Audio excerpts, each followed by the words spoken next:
I'm going to share my takeaways from the Mastermind that I've been attending and how you can apply it to your business.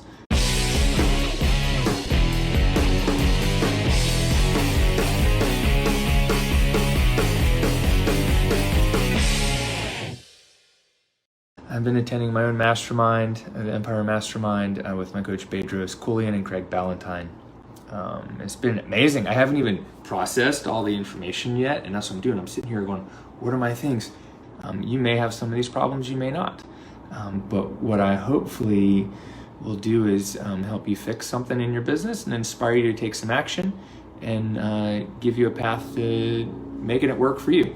I want to make sure that you get something big out of this because I've got a ton to do for both my clinic and my coaching business, just off of these things. And then there's a whole lot of other stuff. But I know after leaving today from the 2 days, I don't just have tons of information that I need to go figure out how am I going to do it all.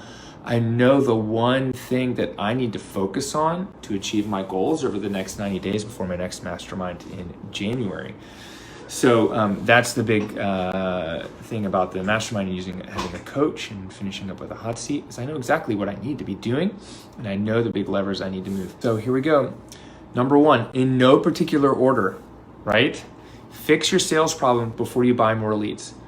Now, man, I've been telling this to people that contact me for coaching all the time over the last 2 years. I wish I could have had the recording of my coach Bedros telling the guy sitting across the room who just paid Bedros $50,000 to tell him this. Fix your sales problem before you buy more leads. The guy that comes in, he says, I need more leads. I need more leads in my franchises. He owns 2 or 3 franchises of like a brow or lashes place. I mean, they're doing like millions of dollars a year. And Bedros is asking all these questions, blah, blah, blah. Well, what's the real problem? Is that for every 10 leads he brings in, he's only closing 3. He's not closing 50% of his leads.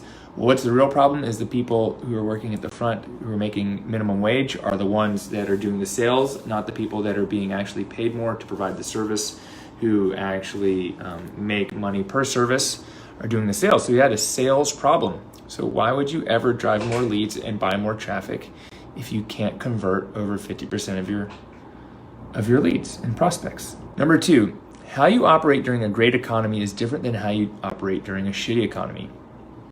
Quotes Bedros. Basically, in a good economy, the people you want to work in your business, so the people for your front desk, your patient care specialists, your PTs, generally they're already going to have a job or job offers. Like if they're just getting out of PT school, they're going to have other options. The people who don't have jobs right now, who are out there looking for a job because they don't have a job, either there's something wrong with them or they got fired. You know, so everyone's got a job, especially in PT. There's more PT jobs than there are PTs. You have to go out and recruit. You have to make your business very appealing and enticing. I mean, if you want to get great people in there, you actually have to go look for people who are already doing the job and find them somewhere else. And they may not want to find another job right now, but they don't know how good you've got it for them. So number 3, marketing budget. Everyone asks me, Aaron, what kind of budget should I set aside for marketing? Like, is there a percentage, etc.? Well, your marketing budget should be as much as you can afford if you're getting a positive ROI. So if you're getting a positive ROI on $10,000 a month or $20,000 a month, like, spend as much as you can. Because what does that mean is you put in $1 and you get out 2. Hopefully you're going to put in $1 and get out 5. So if every time you put in $1, you get out 5, keep putting in $1. At a certain point, certain things will run their course, and every $1 you put in, you won't get as much back. Okay, then switch it up. But if we're talking about marketing, start with some money. I don't know, call it $100 or $1,000. If you get a positive ROI, if one patient comes in, one patient in our practice is worth $2,000 plus anyone they refer or any additional services they buy.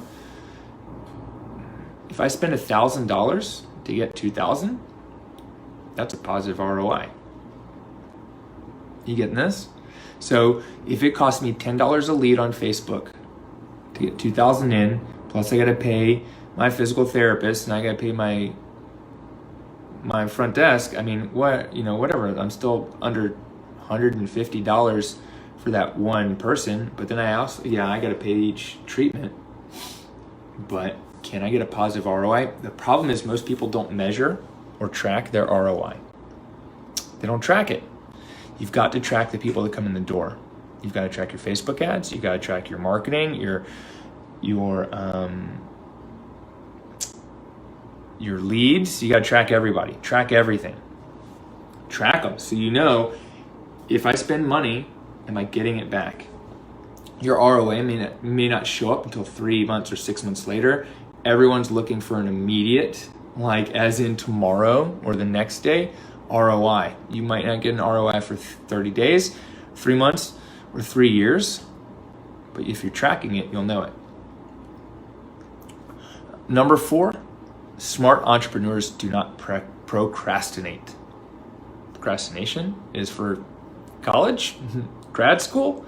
If you want to be successful in business, don't procrastinate. You actually have to get shit done. Just do it. Stop thinking about it and do it. I mean, let's see. It was freezing cold there today, but that's why I got my 80% is good enough shirt. Let's see. Can you guys see it without me getting undressed? 80% is good enough, right? 80%. Stop procrastinating. I mean, perfection is also a little different than procrastination. Stop putting shit off until tomorrow. Do it now. You've got to have some urgency.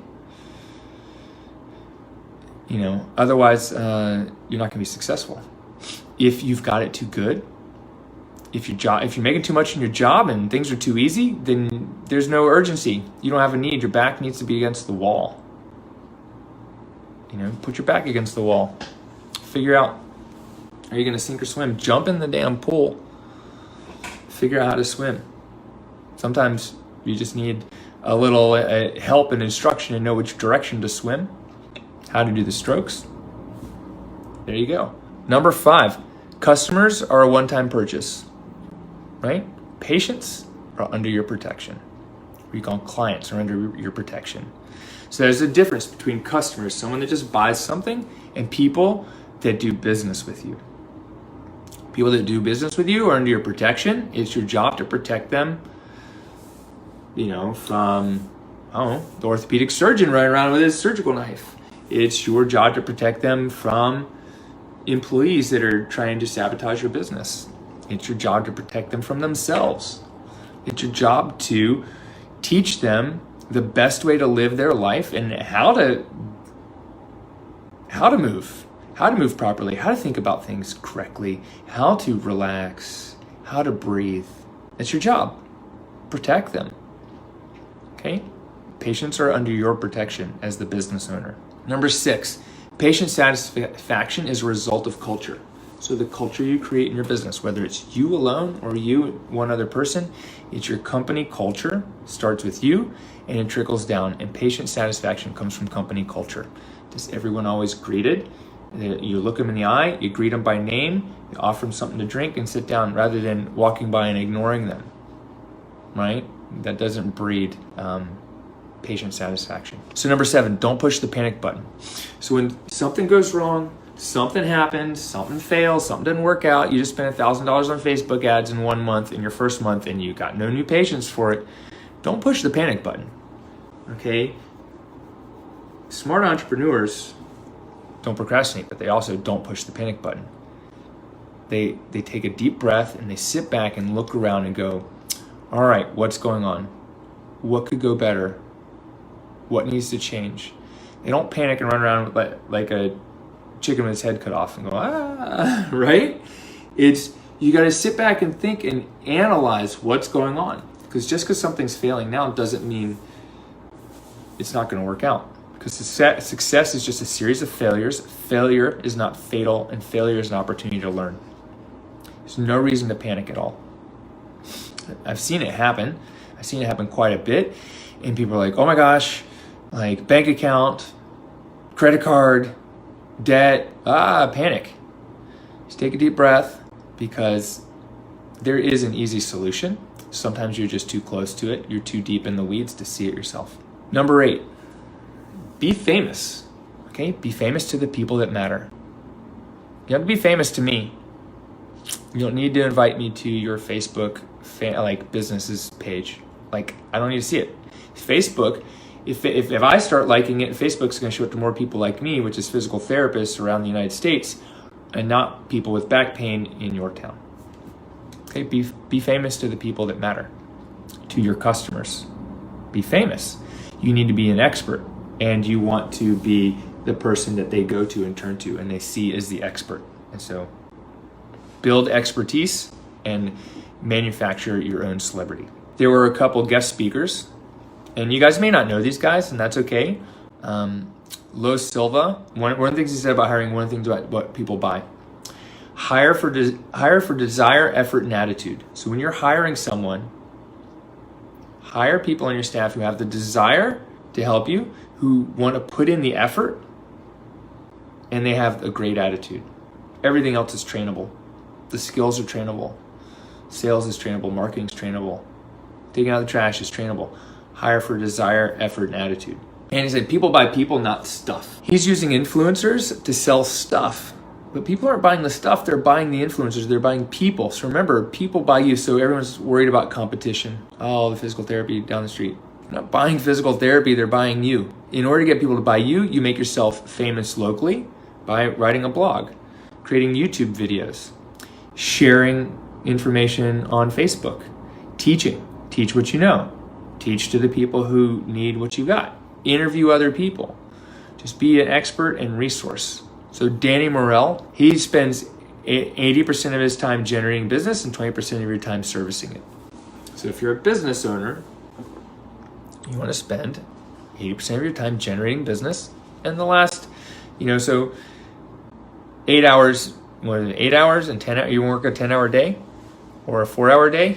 4-hour day, you're going to spend 3 hours generating business and 1 hour servicing it. So how do you as a business owner only spend 1 hour servicing it if you have to see 25 people a week? You don't treat patients. You hire someone else to treat patients. So someone else is servicing, and what do you do during your 20%? You train, you lead, you sell. So selling is not telling. So telling someone to do something, telling someone what you've got, telling someone to call you for physical therapy is not sales. Sales is, he says, ask a question, listen for the answer, repeat the answer and approve, and then ask another question. That's sales. So Larry Broughton, he said, do the hard right over the easy wrong. If you know something's right, but it's hard and you want to avoid it, don't avoid it. Good leaders don't avoid the hard stuff. Get it? I mean, I don't think I need to explain much more. 14, individuals play the game, teams beat the odds. Individuals can play the game, but what do you need to beat the odds and do what everyone's telling you can't be done, or be successful when patients telling you, like your patients are telling you should charge less? A lot of people think, oh, now my patients are telling me I'm charging too much, I actually should charge less. No, individuals play the game, teams beat the odds. You get a team around you, you're going to beat the odds. The odds of patients telling you charge too much. You want patients to tell you, like, how can I pay you more? You want to actually start a cash practice when everyone's telling you, what I have to do that? I had to build a team around me. Coaches, mentors, support. I had to get my family on board. So build a team around you. And number 15, this is from Larry, but you've heard me say this too. I say take action, massive action. He says take rapid action. Take rapid action. Like, finish this, listening to me. When I'm done, go take action on one thing and do it well, and don't procrastinate, and then come back in here and share the results.